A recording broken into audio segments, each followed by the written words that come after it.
How's it going, you sexy beasts? Today we're looking into some new stuff that was added to the public test server. If you're curious about how to get onto the public test server and try out or see any of the new things for yourself, I'll post a link in the description below of a video of mine which will help you get onto the test server. Remember that everything shown here is indeed on a test server, so things are more than likely going to change once they hit the live servers. What we're covering today are the new Quartz Ridge camp on Endar, a new access point connected between TI alloys and the crown, and the long-awaited straight pull bolt for bolt-action sniper rifles. So without further ado, let's go ahead and show some of this stuff off. First and foremost, if you've ever played on Endar, then you know what everyone's most favorite facility is. Quartz Ridge Camp. That's right, the sunken temple of tank camping and awful spawn rooms. What's even better though is fighting in the open fields between the Quartz camp and the Endar excavation site. That's even more fun. Anyway, Quartz Ridge Camp has been entirely reimagined. Every single bit about it has been reconstructed to help the flow of, well, just about everything. It's gone from a rather mundane facility to what appears to be an energy plant of sorts, harvesting solar power with its many panels and massive energy pipelines. Just to name a few problems with the current Quartz Ridge, the spawn room is easily campable, the surrounding hills may seem like a neat idea, but give infiltrators and Vanu mag riders a huge advantage over everyone else in the sunken colony. The bridge system between points for the defenders seems like a neat idea, but in actuality just gives them another bottleneck to potentially lose once the attackers have seized control of the area. And well, that's just to name a few. The Alpha Point has been moved more northward, closer to the entrance of the base, but is only accessible by foot. It has two entryways which both can easily be defended from any hostiles assaulting your home. This new base is constructed in tiers, with each successive level being accessed via stairs. There is plenty of cover from any enemies attacking you from below, but once a hostile is on a level above you, you're practically dead. The interlocking rooms and corridors makes Quartz Ridge feel like a strip mall of sorts, rather than a random assortment of buildings that we're all accustomed to. Bravo Point 2 has been moved northward to help protect it from the inclined hills surrounding the base. It houses multiple entrances and is a stock building that we've all seen before. Charlie Point lies in the center of the base where the old vehicle shield generator once resided. There are 3 easily accessible entranceways into this capture point, 2 of which are accessed by freshly spawned defenders up top, and 1 more from the east along the lower level of the capture point. There's a catwalk outside that allows light assaults or anyone running around atop the point to hop in from an unsuspected entryway.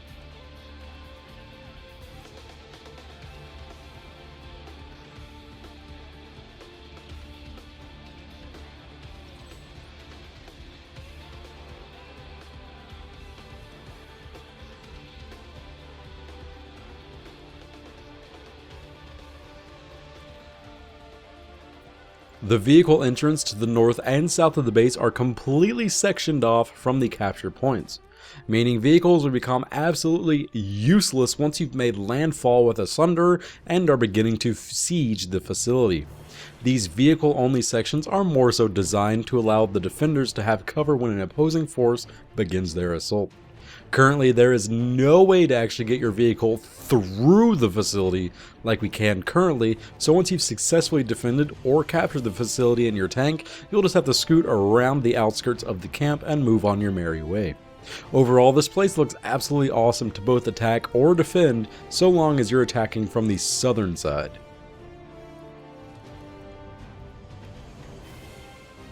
Next up on our list is this massive landslide that occurred from the crown over to TI alloys. It somehow formed this almost perfect bridge between the two facilities, allowing soldiers and vehicles alike to traverse the massive dried up river between these facilities. Typically, when these two neighbors get pissed at one another, they have to drive over a tiny bridge that links the two land masses together. This results in plenty of traffic jams, road rage, and for some reason, a massive amount of gun and cannon fire between these very two peaceful residents. This new bridge, though it is jagged, allows footmen to move between the far eastern side of TI alloys to the western side of the crown and vice versa. Despite its rugged exterior, any type of vehicle can maneuver down the slopes to TI alloys. This means any tank, a sunderer, or a harasser. I found that the Flash is far too fast on its own in this regard, and I kept driving clear off the side of the bridge. The one distinct advantage I found when driving up from TI alloys up to the crown is that the Vanu's Mag Rider can easily clear the bridge and move straight up to the facility. I was not able to get a Prowler or a Vanguard up its final slopes as they just fell off to their doom.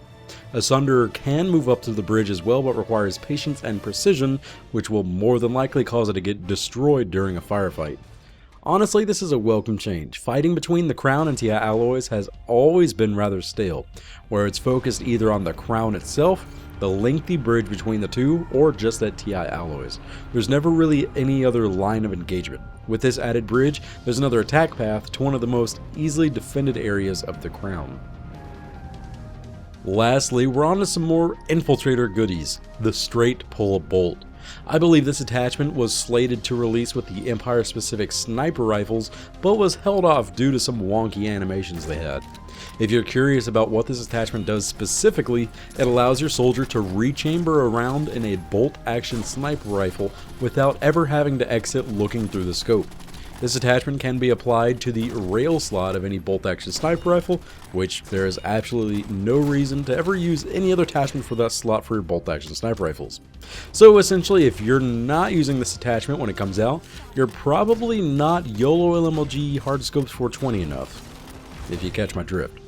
The straight pull bolt can also be applied to the AF-8 Railjack, the Empire-specific sniper rifle available to the new conglomerate. Now, how will this attachment affect the game? Well, to be honest, this is a massive buff for infiltrators, no matter your skill level. Typically, the very good snipers will go for one-shot headshots, and they have to lower their rifle's rate of fire by unscoping, chambering a new round, and re-entering their scope to fire off another killing blow. Now they can just line up shots, pop domes, and get a very rapid 5-kill streak with their weapon before having to reload. Even if you're really bad at getting headshots, since the straight pull bolt increases your overall rate of fire, you can just go after body shots and land a rather quick second body shot to finish the kill. The only thing you'll have to account for is the added scope sway as your soldier rechambers a new round. For close range bolt action sniper rifles such as the NC's SASR, the TR's TSAR 41, and VS's Ghost VS12, there is a slight scope twitch when bolting a new round while aiming down the sights, but it's nothing too drastic. So if you're a sniper who likes to be very aggressive, the straight pull bolt will massively increase your effectiveness on the field, as you'll be able to throw out a ton more high-powered lead. The added scope animation for higher powered optics seems to exacerbate the ever-present breathing sway of the scope. Though it does add its own twitch animation, the crosshair's center still ends up where the bolt would wind up through the standard sway mechanics. So once you've learned how to figure out the figure 8 kind of style sway mechanic works, the straight pull bolt will be an awesome addition to your arsenal. One final thing to note, if you're able to fire off a round right when you begin to hold your breath, you'll be able to rechamber and fire another round in the exact same location you were aiming for the previous bullet. If you've got a fast rechambering bolt action rifle, you can be very effective at double tapping your target with body shots. Keep in mind that everything about the straight pull bolt could potentially change, so take my words lightly. Anyway, that's all I've got for you guys in this episode of upcoming content for PlanetSide 2. How do you like the new Quartz Ridge camp? Do you like it, or are you a dirty spandex wearing Vanu who's raging that they can't get their Mag Rider atop a hill and can't spawn anymore? Let me know in the comments section below. Personally, I'm really looking forward to the new Infiltrator class addition. Currently, they're one extreme to the other, long range with sniper rifles or close range with submachine guns. Hopefully the bolt action on a SASR will make medium range accurate shots awesomely devastating. Hopefully you guys liked this video or found it informative, and if you did, please give it a big ass thumbs up. If you'd like to see more videos like these, then go ahead and subscribe. It's free. I promise. I think.